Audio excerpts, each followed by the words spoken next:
दोस्तों, ट्रेडिंग और इन्वेस्टिंग आप दोनों से ही बहुत सारे पैसे कमा सकते हो। लेकिन इन दोनों में से अच्छा कौन है और ये दोनों होता क्या है, इसे आप ऐसे समझ सकते हो कि ट्रेडिंग और इन्वेस्टिंग दोनों ही शेयर मार्केट से पैसा बनाने के अलग अलग रास्ते हैं। अब ट्रेडिंग में क्या होता है कि आपको थोड़ी दूर चलने पर ही प्रॉफिट मिल जाता है, लेकिन इन्वेस्टिंग का रास्ता बहुत लंबा होता है। इसमें आपको प्रॉफिट बहुत समय बाद मिलता है और इन दोनों के बीच का जो मेन डिफरेंस है वो है टाइम। क्योंकि ट्रेडिंग में बहुत कम समय में आप प्रॉफिट बना सकते हो। आप एक महीने में, एक हफ्ते में, एक दिन में, यहाँ तक कि कुछ मिनटों में बहुत सारा प्रॉफिट कमा सकते हो। लेकिन इन्वेस्टिंग में कुछ महीनों में, कुछ सालों में, 5 साल, 10 साल, 20 साल, उससे भी ज्यादा लग सकते हैं प्रॉफिट कमाने में। अब आप यहाँ पे सोच रहे होगे कि यार अगर कम समय में हमें पैसा मिल सकता है तो हम लंबे समय का इंतजार क्यों करें। तो देखो, यहीं पे मेन बात आती है ट्रेडिंग और इन्वेस्टिंग को समझने की, क्योंकि ये बहुत इंपॉर्टेंट चीज है और ये बहुत क्लियर हो जाना चाहिए आपको इन्वेस्टमेंट शुरू करने से पहले। यहाँ पे मैं आपको बता दूं कि एक आदमी एक समय पे एक ट्रेडर भी हो सकता है और इन्वेस्टर भी हो सकता है, यानी कि एक आदमी ये दोनों काम कर सकता है, लेकिन उसे ट्रेडिंग और इन्वेस्टमेंट के बीच का डिफरेंस जरूर पता होना चाहिए। तो इस वीडियो में हम ट्रेडिंग और इन्वेस्टिंग को तो समझेंगे ही, इसके अलावा हम इन दोनों के बीच के जो मेजर डिफरेंसेस है उनके बारे में भी डिस्कस करेंगे। और सबसे आखिरी में मैं आपको ये भी बताऊंगा कि आपको ट्रेडिंग करनी चाहिए या इन्वेस्टिंग करनी चाहिए। अब देखो, सबसे पहले समझते हैं ट्रेडिंग और इन्वेस्टिंग के कॉन्सेप्ट को। इसे समझाने के लिए मैं आपको एक एग्जांपल देता हूँ। मान लो बाबूराव नाम का एक आदमी अपनी मोबाइल की दुकान खोलता है। उसकी दुकान बहुत बढ़िया चल रही थी। वो मार्केट से सस्ते दाम से मोबाइल लाता और अपनी दुकान पे बेचकर प्रॉफिट कमाता। उसका काम बढ़िया चल रहा था, लेकिन जब भी कुछ समय बाद उसकी दुकान के सामने एक और दुकान खुल जाती है तोतला सेठ की, और वो वही मोबाइल बाबूराव की दुकान से भी सस्ते दाम पर बेचने लग जाते हैं। मतलब कि बाबूराव जो फोन 10,000 में बेचते थे, वही फोन तोतला सेठ 9,000 में बेचने लगा। अब क्योंकि तोतला सेठ की दुकान पर मोबाइल सस्ते मिल रहे हैं, तो लोग बाबूराव की दुकान पर क्यों खरीदेंगे। अब क्योंकि भैया बाबूराव के पास कस्टमर तो आ नहीं रहे थे, इसलिए वो बस दिन भर टीवी पे न्यूज ही देखता रहता। सारे ग्राहक तोतला सेठ के पास जाने लगे थे। जब भी वो टीवी में न्यूज देखता है कि जिस ब्रांड का मोबाइल वो लोग बेचते हैं, वो मोबाइल चिप की शॉर्टेज की वजह से बनना बंद हो गए हैं। अब यहाँ पर बाबूराव के दिमाग में आइडिया आता है, क्योंकि मोबाइल की डिमांड तो लोगों में बहुत ज्यादा है,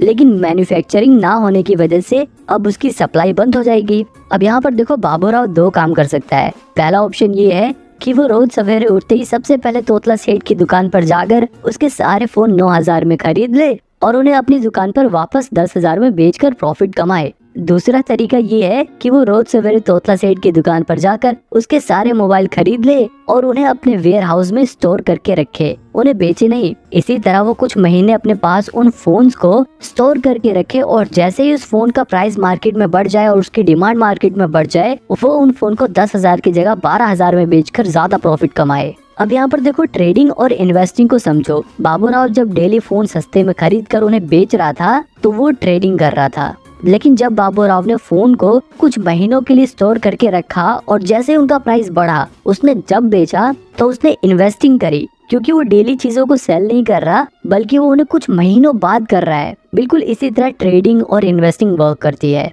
बस शेयर मार्केट में फोन की जगह शेयर्स आ जाते हैं। मतलब हम शेयर मार्केट में डेली फोन्स की जगह शेयर्स को सस्ते में खरीद कर उन्हें महंगे में बेचकर प्रॉफिट बनाते हैं, तो वो ट्रेडिंग होती है। और अगर हम शेयर्स को सस्ते में खरीद कर कुछ महीने, कुछ साल, 10 साल, 5 साल बाद जब उस शेयर का प्राइस बढ़ जाता है तब बेचते हैं, तब वो इन्वेस्टिंग कहलाती है। देखो, यहाँ दोनों के बीच का जो मेजर डिफरेंस है वो है टाइमिंग। आई होप अब आपको ट्रेडिंग और इन्वेस्टिंग का कॉन्सेप्ट समझ आ गया होगा। अगर नहीं आया तो आपको आगे जरूर आ जाएगा। अब देखो, इन्वेस्टिंग में क्या होता है, लोग अच्छी कंपनियों के शेयर ढूंढते हैं और जैसे ही उन्हें कोई ऐसी कंपनी मिलती है जो फ्यूचर में अच्छा खासा प्रॉफिट जनरेट करेगी, अच्छा परफॉर्म करेगी, वो उस कंपनी के ऊपर फंडामेंटल रिसर्च करते हैं और ये पता लगाते हैं कि क्या ये कंपनी इन्वेस्ट करने लायक है या नहीं। क्या इस कंपनी में अगर हम पैसे लगाएंगे तो बढ़ेंगे या नहीं बढ़ेंगे। अगर उन्हें उनके इन सवालों के जवाब मिल जाते हैं तो वो उस कंपनी में अपना पैसा लगा देते हैं और वो कंपनियां इन इन्वेस्टर्स के पैसों को लेकर अपने नए प्रोडक्ट लॉन्च करती हैं, अपने बिजनेस को और बड़ा करती हैं, नए एम्प्लॉयज को हायर करती हैं ताकि उनकी प्रोडक्शन बढ़ सके, ताकि वो लोग ज्यादा प्रोडक्ट्स को बना सके और ज्यादा चीजें बेचकर ज्यादा मुनाफा कमा सके। और जब उनको ज्यादा मुनाफा होता है तो वो अपने इन्वेस्टर को खुश करने के लिए उस मुनाफे में से थोड़ा थोड़ा हिस्सा दे देते हैं। इस छोटे छोटे हिस्से को ही डिविडेंड बोलते हैं, क्योंकि देखो, इन्वेस्टर जो होता है वो लॉन्ग टर्म के लिए इन्वेस्ट करता है, तो उसे आखिरी में जो रिवॉर्ड मिलता है वो तो मिलता ही है, लेकिन कंपनियां बीच बीच में थोड़ा थोड़ा डिविडेंड देकर, थोड़ा थोड़ा प्रॉफिट का हिस्सा देकर अपने इन्वेस्टर को खुश करती रहती हैं। मतलब एक इन्वेस्टर को लॉन्ग टर्म में तो बहुत ज्यादा प्रॉफिट होता ही है, लेकिन उसको बीच बीच में थोड़ा थोड़ा डिविडेंड भी मिलता रहता है, जो उसके लिए एक अर्निंग का काम करती है। और मैं आपको बता दूं कि ऐसे बहुत सारे इन्वेस्टर हैं जिनकी सिर्फ डिविडेंड की कमाई लाखों करोड़ों में होती है।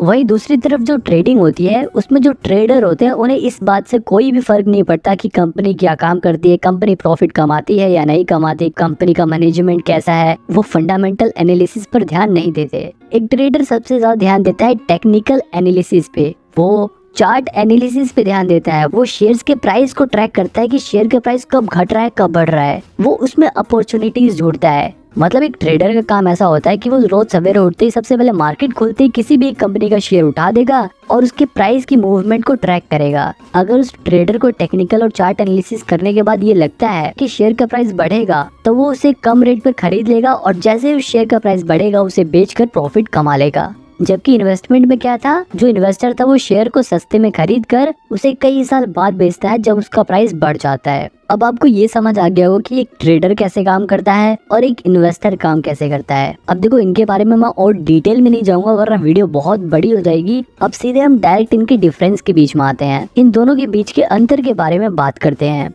सबसे पहला डिफरेंस तो टाइम का ही था। ट्रेडिंग कम समय का प्रोसेस है और इन्वेस्टिंग लंबे समय का गेम है। इसके अलावा अगर रिस्क के हिसाब से देखा जाए तो ट्रेडिंग में बहुत ज्यादा रिस्क होता है जबकि इन्वेस्टिंग में रिस्क बहुत ही कम होता है। अब ऐसा नहीं है कि इन्वेस्टिंग में बिल्कुल भी रिस्क होता नहीं है, हो सकता है कि शॉर्ट टर्म में शेयर का प्राइस गिर जाए, लेकिन अगर कंपनी अच्छी चुनी है आप लोगों ने तो लॉन्ग टर्म में उस कंपनी का शेयर प्राइस जरूर बढ़ेगा और इस वजह से इन्वेस्टिंग में रिस्क बहुत कम हो जाता है। वही ट्रेडिंग रिस्की इसलिए होता है क्योंकि ये एक तरह का गैम्बल है। मान लो दो दोस्त हैं, वो आपस में हेड टेल वाला गेम खेलने का डिसाइड करते हैं और बोलते हैं कि अगर हेड आया तो तू जीत गया और टेल्स आया तो मैं जीत गया। तो ये देखो ये एक तरह का गैम्बल है और शेयर मार्केट में भी बिल्कुल ऐसा ही होता है। बस वहाँ पे दो जनों की जगह बहुत सारे लोग आ जाते हैं और वो लोग हेड टेल की बजाय शेयर के प्राइस घटने या बढ़ने के ऊपर बैट लगाते हैं। मतलब बहुत सारे लोग होते हैं जिसमें से कुछ लोग ये अंदाजा लगाते हैं कि शेयर का प्राइस गिरेगा और कुछ लोग अपने पैसे लगाकर कहते हैं कि शेयर का प्राइस बढ़ेगा। और ये लोग अपने पैसे कहाँ लगाते हैं, ये लोग अपने पैसे लगाते हैं ब्रोकर के पास, यानी कि ग्रो जीरोधा जैसे ब्रोकर के पास अपने पैसे लगाते हैं। अब देखो अगर शेयर का प्राइस बढ़ गया तो ये वाले लोग जीत जाएंगे, अगर ये लोग जीत जाएंगे तो जो लोग हार गए हैं उनका पैसा जीते हुए लोगों के पास चला जाएगा और उस जीते हुए पैसे में से थोड़ा सा कमीशन ये ब्रोकर्स रख लेते हैं। और इतना ही नहीं, इस जीते हुए हिस्से में से सरकार भी टैक्स के नाम पर अपना हिस्सा इनसे ले लेती है। अब यहाँ पर ये देखो कि जो ब्रोकर है और ये जो गवर्नमेंट है इनको तो हमेशा कमीशन और टैक्स मिलेगा, चाहे ये लोग जीते चाहे ये लोग जीते। लेकिन लॉन्ग टर्म में नुकसान किसका होता है, सिर्फ ट्रेडर्स का। मतलब सिंपल सी बात यह है कि अगर ट्रेडिंग में आपने पैसे बनाए हैं तो वहीं दूसरी तरफ किसी ने अपने पैसे गंवाए हैं। कल को जब वो पैसे बनाएगा तो हो सकता है कि आप अपने पैसे गंवाओ, इसीलिए ट्रेडिंग रिस्की रहता है। अब वापस अपने डिफरेंस की ओर चलते हैं। अब देखो एक और चीज है इन्फॉर्मेशन।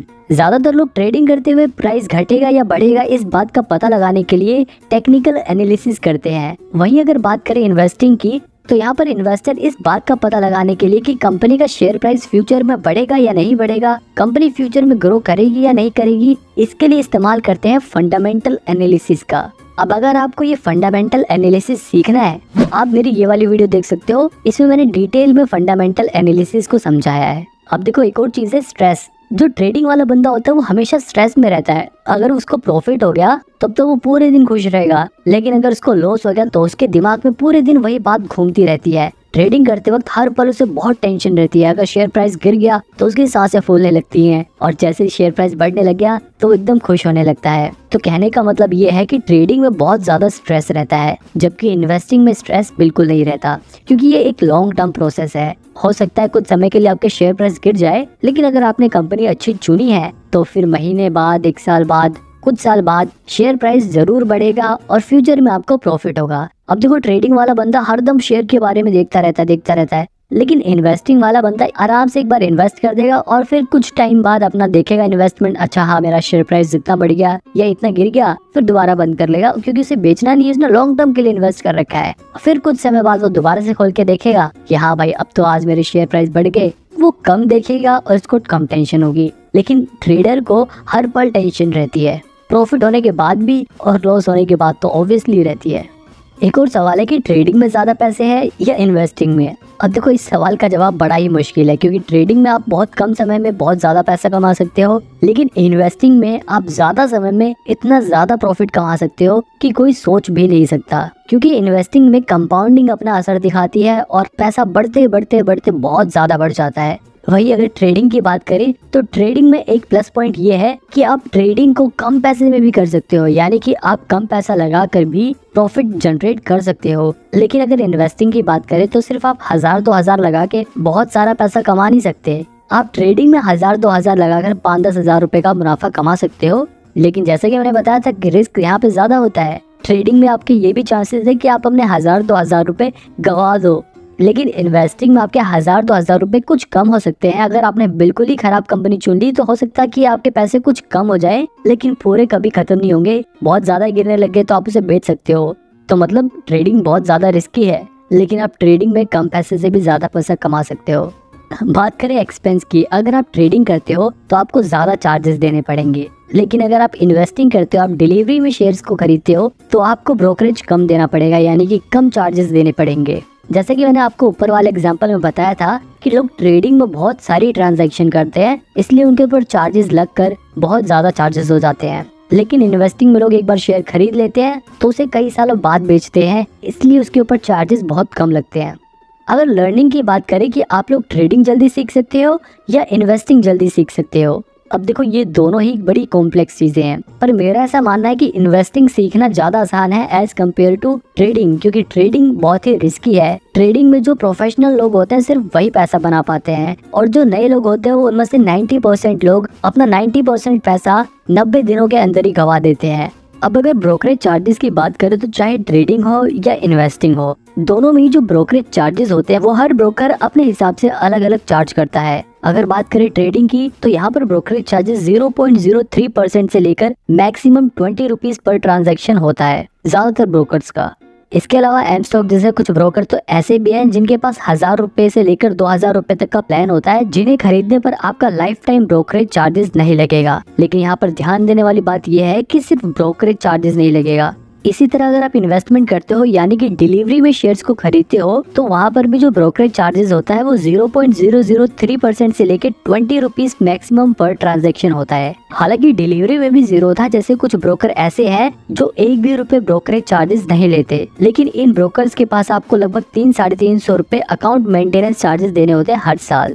ये सब तो ब्रोकरेज चार्जेस थे जो ब्रोकर्स चार्ज करते हैं, लेकिन इसके अलावा गवर्नमेंट भी प्रॉफिट में से अपना टैक्स डिडक्ट करती है। अगर बात करें सिर्फ ट्रेडिंग की तो ट्रेडिंग में जो प्रॉफिट होता है उस पर लगभग 28% टैक्स देना पड़ता है। वहीं अगर बात करें इन्वेस्टमेंट की, यानी कि अगर हमें लॉन्ग टर्म कैपिटल गेन होता है तो उस पर हमें 20% टैक्स देना पड़ता है। आप में से कुछ लोगों के दिमाग में डाउट होगा कि हम ट्रेडिंग या फिर इन्वेस्टमेंट कम से कम कितने रुपए से स्टार्ट कर सकते हैं। तो देखो आप मिनिमम 100 रुपए से ट्रेडिंग और इन्वेस्टमेंट दोनों ही स्टार्ट कर सकते हो। ट्रेडिंग में आप अपना पैसा फ्यूचर एंड ऑप्शंस में लगा सकते हो, इंट्राडे ट्रेडिंग में लगा सकते हो, इन्वेस्टिंग में आप डायरेक्ट कंपनी के शेयर्स में अपना पैसा लगा सकते हो या फिर म्यूचुअल फंड के जरिए इन्वेस्ट कर सकते हो। अब देखो यहाँ पर एक और चीज जो ध्यान देने वाली है, अगर आप ट्रेडिंग करना चाहते हो, अगर आप फ्यूचर एंड ऑप्शंस में इन्वेस्ट करना चाहते हो, तो इसके लिए आपके पास इनकम स्टेटमेंट होना जरूरी है। जबकि ट्रेडिंग में आपको इनकम स्टेटमेंट की कोई जरूरत नहीं होती, बस आप अपना डीमैट अकाउंट खुलवाओ और इन्वेस्ट करना स्टार्ट कर दो। ट्रेडिंग और इन्वेस्टिंग की बात यहीं पर खत्म करते हैं और मेन सवाल का जवाब जानते हैं कि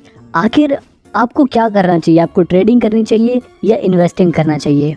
अब देखो आपको मैं यहाँ पे बिल्कुल साफ साफ बता दूं, अगर आप अभी बिल्कुल नए नए शेयर मार्केट के बारे में सीख रहे हो तब तो बिल्कुल भी ट्रेडिंग की तरफ मत जाना।